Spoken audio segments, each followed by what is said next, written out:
Coach, bonjour. Bonjour. Comment s'est passée votre semaine, mentalement, physiquement, et comment sont vos joueurs à 48 heures de ce match?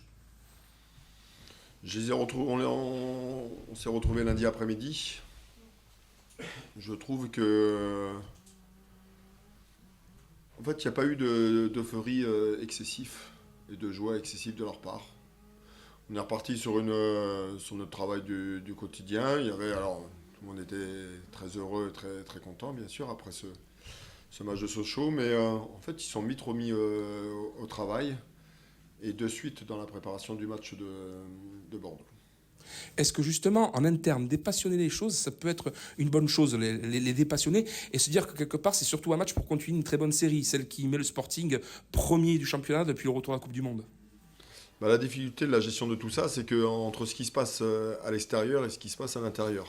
Je sais très bien qu'ils sont sollicités et que tout un tas de messages nous sont passés par rapport à la victoire contre Sochaux et ce match de Bordeaux. Je sais qu'il y a du monde qui vont se déplacer. Et puis après, ce qui se passe en interne. Nous, on est pratiquement dans les mêmes discours, que ce soit individuel ou collectif.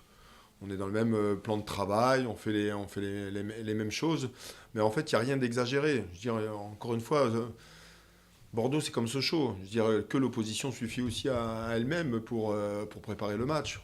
Voilà, maintenant, on joue dans une horaire inhabituelle pour nous. C'est un match un samedi après-midi. On va jouer avant tout le monde. Après, on est tous conscients. On a bien vu l'ampleur du résultat, ce que ça a pu donner contre Sochaux, et on en connaît aussi l'ampleur du résultat qui va se passer contre Bordeaux aussi, sachant que Bordeaux a gagné lundi contre Guingamp. D'un autre côté, vous êtes dans une situation confortable. La pression, elle est sur les épaules des Girondins de Bordeaux. C'est eux qui doivent absolument monter. Le Sporting, c'est un peu l'invité surprise de cette fin de saison. On s'est invité à la table d'un repas où on n'était pas prévu. Parfois, il y a des invités qui ne sont pas prévus et on y vient avec plaisir et volontiers. Bordeaux, Sochaux, toutes ces équipes étaient prévues pour jouer la montée, Le Havre, Metz, toutes les équipes qu'on voit au tableau aujourd'hui. Donc nous, on est un invité surprise. On prend cette surprise avec plaisir. On va y aller en faisant notre match, tout simplement. Les Girondins de Bordeaux sont plutôt performants, mais c'est une équipe qui a eu beaucoup de mal. C'est une équipe, je dirais, un petit peu précieuse. Ils ont du mal lorsqu'en fait on vient un peu les chercher et les presser et un peu leur rentrer dedans, mais dans le bon sens du terme. Vous pensez que c'est la clé de cette rencontre? Ce sera l'intensité, l'impact? En fait, toutes ces équipes-là, comme Sochaux, il y a quand même beaucoup de ressemblances qui ont une forme de maîtrise collective, mais dans une maîtrise à leur rythme à eux.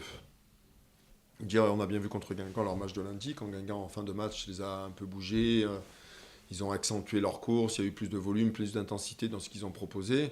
On voit que Bordeaux, je ne veux pas dire qu'ils sont en difficulté, mais c'est quelque chose qui gère un peu moins bien. Maintenant, si on se met à leur rythme à eux, comme il y a beaucoup de qualités individuelles, beaucoup de maîtrise dans leur jeu, ça peut être un peu compliqué. Donc nous, on est dans ce schéma-là, on y met beaucoup d'intensité en ce moment dans ce qu'on propose, dans ce qu'on présente. Voilà. Pas trop de mauvaises surprises cette semaine à l'entraînement en termes de joueurs, il n'y a pas eu de gros pépins? Non, on a récupéré Christophe qui était blessé la semaine dernière, donc il revient dans le groupe. On part à 19. On a un petit souci avec VDK qui a eu un état grippal hier, mais qui semblait aller mieux ce matin, qui a fait une partie de la séance. Et on s'en va demain, donc je pense que ça ira mieux d'ici samedi. Je ferai un point avec lui samedi matin au réveil. On se souvient très bien du match d'octobre, du résultat et du scénario. Est-ce que vous pouvez encore faire mieux? Et on se sert des matchs joués, des scénarios joués, des résultats faits.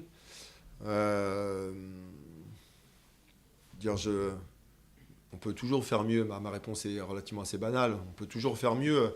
Après, on est dans la découverte de ce qu'on peut faire par rapport à l'opposition et par rapport au moment du classement. En fait, la différence entre le mois d'octobre, quand on a joué Bordeaux, et celle-ci aujourd'hui, elle n'est pas tout à fait comparable. Au niveau du classement, quand on les a joués, c'était difficile. Ils étaient entre deux. Ils cherchaient encore leur équilibre de l'équipe. Et là, aujourd'hui, chacun a trouvé son équilibre. Alors après, le scénario du match aller...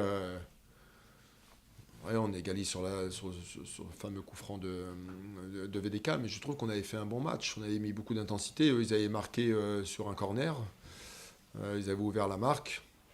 Voilà, donc... puis il y a un autre élément aussi. On va jouer entre 25 et 30 000 personnes à Bordeaux. Dire là, 90% de l'effectif aujourd'hui ne connaissent pas aussi ça. Ils vont découvrir une forme de pression par rapport à un stade qui va être bien rempli, même si on a connu ça en Coupe de France, mais qui est totalement différent dans l'approche. Donc ça va être une découverte, mais il faut la prendre d'un bon côté. Vous n'allez pas partir seul, c'est ça aussi le bon côté. Il y a un avion qui est donc affrété depuis Bastia. Il y a des supporters qui partent aussi depuis Figueres, parce qu'il y avait une ligne ce week-end-là, comme par hasard. Vous qui, jusque-là, avant Bastia, aviez connu des clubs sur la faire un jour où la passion n'était pas vraiment au rendez-vous. Voir des choses comme ça, en tant qu'entraîneur, même en tant que c'est quelque chose qui doit vous toucher et peut-être aussi un tout petit peu vous influencer dans ce que vous faites. Mais en fait, quelle influence vous me parlez ? J'ai aucune influence. Le seul respect que j'ai de ça, c'est qu'effectivement, c'est un club passionné, des gens passionnés, avec tout ce que ça entraîne, l'exigence et le côté passionnel en haut comme en bas. Maintenant, je suis reconnaissant et nous sommes reconnaissants que les gens viennent se déplacer à Bordeaux et qu'en 3 jours, ils ont réussi à affréter un avion et que des gens individuellement viennent. On ne peut que les remercier de faire cet effort et de venir nous encourager. La plus belle des récompenses qu'on peut leur donner, c'est de faire notre match, notre vrai match. Après, le résultat restera un résultat, mais on doit respecter ça et on respecte ça et nous en sommes très reconnaissants encore une fois. Il y a quelques mois, coach, un de vos défenseurs nous expliquait que vous souhaitiez des relances courtes depuis votre camp. Et on a vu contre Paris, on a vu aussi contre Sochaux, que vous permettiez maintenant aussi des longues ouvertures pour des buts. C'est au feeling ou c'est vous qui avez dit maintenant vous pouvez aussi faire ça ? Vous doutez bien qu'on ne fait pas du feeling quand même. J'y serais... malgré que ça peut exister de temps en temps, il ne faut pas se mentir non plus. Non, il y a des choses qui sont préparées par rapport à un adversaire. Si on sent qu'un adversaire vient nous presser haut, si c'est un adversaire qui bloque mi-terrain, si c'est un adversaire qui est bas, donc où on va trouver des espaces pour relancer court, est-ce qu'on va jouer long, est-ce qu'on va sortir, on va sauter une zone. En fait, tout est lié par rapport à l'adversaire. Ce matin encore, on a fait tout un tas d'exercices à travers des oppositions sur des sorties par rapport à cette équipe de Bordeaux. Donc ça nous arrive contre Sochaux, on s'était bien rendu compte que sur le jeu vertical et dans la profondeur, qu'ils n'aimaient pas trop maîtriser cette course. Donc, mais de savoir que l'adversaire n'aime pas faire cette course et puis que nous, qu'on soit capable de le faire entre le passeur et les joueurs, il y a quand même beaucoup de choses à faire. Mais ce sont des clés du match sur quoi on leur donne et qu'on travaille dans la semaine. En fait, il y a un gros travail par rapport à l'adversaire. On voit ce qui s'y passe. Et des fois, il y a des mauvaises et des bonnes surprises, parfois. Mais bon, il faut s'adapter.